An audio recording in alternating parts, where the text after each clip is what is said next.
పేదల సంక్షేమం ఏ మాత్రం పట్టని కూటమి సర్కార్కు సరైన బుద్ధి చెప్పాలన్నారు వైఎస్ఆర్సీపీ నాయకులు. వైఎస్ జగన్మోహన్ రెడ్డిని మళ్లీ సీఎంను చేసేందుకు దళితులంతా ఏకతాటిపైకి వచ్చి పనిచేయాలని పిలుపునిచ్చారు.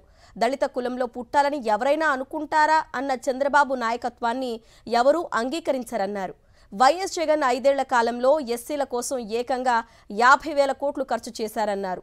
సూపర్ 6 పేరిట అధికారంలోకి వచ్చిన కూటమి నేతలు ప్రజల్ని మోసగించారని మండిపడ్డారు.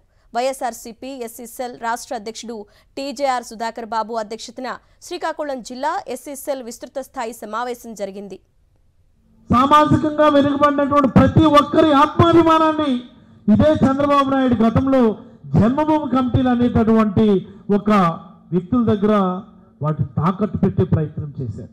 ప్రభుత్వ స్కూళ్ళలో చదువుకోవాల్సిందే ఇదే మీ యొక్క వెనుకబాటుకి తార్కాణమని గత ప్రభుత్వాలు చెప్పినాయో దాన్ని రూపుమాపాలని ఈ ఆధునిక అంబేద్కర్ శ్రీ వైఎస్ జగన్మోహన్ రెడ్డి గారు ఆర్థిక సామాజిక అసమానతలు తొలగాలని ముందుగా ఆయన చేసిన పని మన పిల్లలు చదువుకునేటటువంటి స్కూళ్ళని నాడు నేడు కింద బాగు చేసినాడు. పరిపాలన చేస్తుంది. కూటమి రేట్ లేదు, బీజేపీ రోడ్లు జీరోనే, అలాగే జనసేన రోడ్డు కూడా ఏం లేదు. అందుకోసం మనకి టీడీపీతో మనకు శత్రువు టీడీపీతోనే మన యుద్ధం.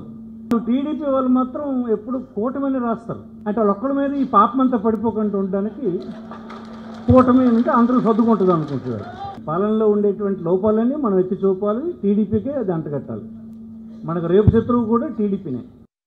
ఓన్లీ ఎస్సీలకి, మాలలకు, మాదిలకు, రెల్లి కులస్తులకు ఈ రాష్ట్రంలో జగన్మోహన్ రెడ్డి గారు పంచిన డబ్బుల యొక్క విలువ అక్షరాల 50,000 కోట్ల రూపాయలు 5 సంవత్సరాల్లో. వెంటనే చంద్రబాబు నాయుడు కోపం వచ్చింది.